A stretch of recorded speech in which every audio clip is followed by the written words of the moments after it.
Hai pencinta Faras di seluruh Indonesia atau dimanapun saja berada. Salam sehat, kaya, dan bahagia. Untuk mencapai sebuah kesuksesan, butuh proses perjuangan. Butuh strategi-strategi apa yang harus dilakukan. Apalagi bagi kita yang pemula-pemula ini, harus belajar banyak tentang Faras. Melihat kenyataan yang terjadi, di mana sebotol minyak Faras bisa menghasilkan kesembuhan yang hanya dioles. Wow, sangat keren khasiatnya. Dari situ saya tertarik untuk berbagi kasih, kebaikan, kesehatan yang dialami oleh seseorang kepada seseorang. Misi saya yaitu berbagi kasih, sehingga orang lain pun merasakan kesembuhan. Apalagi di tengah-tengah kondisi pandemi ini, kita harus stay at home. Dari sebuah misi ini, maka saya memiliki 3 target yang harus saya capai. Target yang pertama, dapat mengembalikan kebahagiaan seseorang ketika dia boleh merasakan arti sebuah kesembuhan melalui sebotol minyak Faras. Yang kedua pasti hadiah-hadiahnya. Siapa yang tidak mau uang? Handphone, laptop, mobil, apalagi sebuah rumah mewah. Luar biasa kan? Saya ingin membuktikannya loh. Ketiga, orang lain pun harus merasakan keuntungan yang saya rasakan melalui Faras. Berbagi dengan orang lain, sehingga manfaat minyak Faras itu sangat penting bagi orang lain, keuntungan-keuntungan pun sangat baik. Untuk mencapai kesuksesan dalam minyak Faras, saya harus belajar untuk memasarkan, dan terkadang harus mempraktekkan langsung. Tapi semuanya tidak berjalan dengan mulus. Karena sebelum itu saya sudah terkait sebagai seorang karyawan yang mempunyai kesibukan atau peraturan-peraturan tertentu.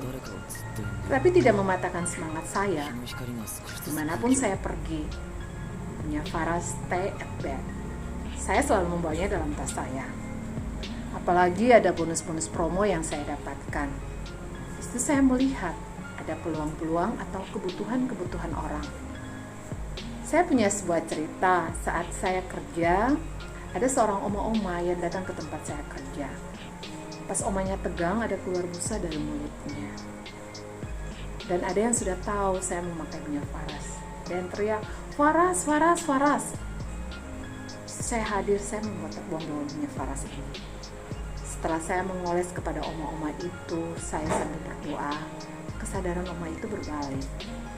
Di situ loh, minyak Faras menjadi perbincangan. Dan dari situ teman-teman sekerja saya mulai mengenal apa itu minyak Faras. Karena buat apa kita menceritakan manfaatnya kalau tidak ada bukti untuk orang lain. Tidak nyesal 350.000 dipakai untuk beli Faras, tapi khasiatnya dahsyat.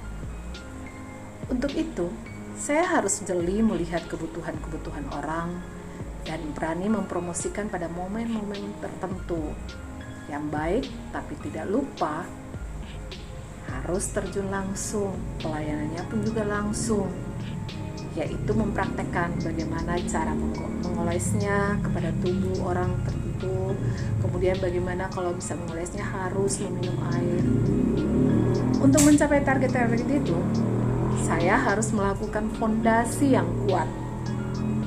Mungkin fondasi itu saya karena terhimpit waktu, saya harus melihat peluang-peluang waktu, peluang-peluang bisnis. Mungkin dengan mencari orang-orang yang mempunyai power figure dalam bidang pekerjaannya masing-masing. Tetapi harus melihat jiwa pemasarnya, jiwa bisnisnya. Karena ini membutuhkan sebuah bukti sebelum kita action. Dengan kerja yang spesifik, saya harus mengukur kemampuan saya.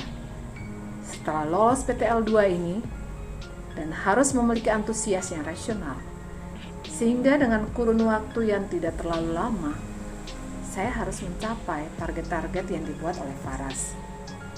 Sukses terus Faras Nusantara, terus menjadi berkat di bumi Indonesia. Harus membuka peluang-peluang bisnis bagi masyarakat di tengah-tengah kondisi pandemi ini.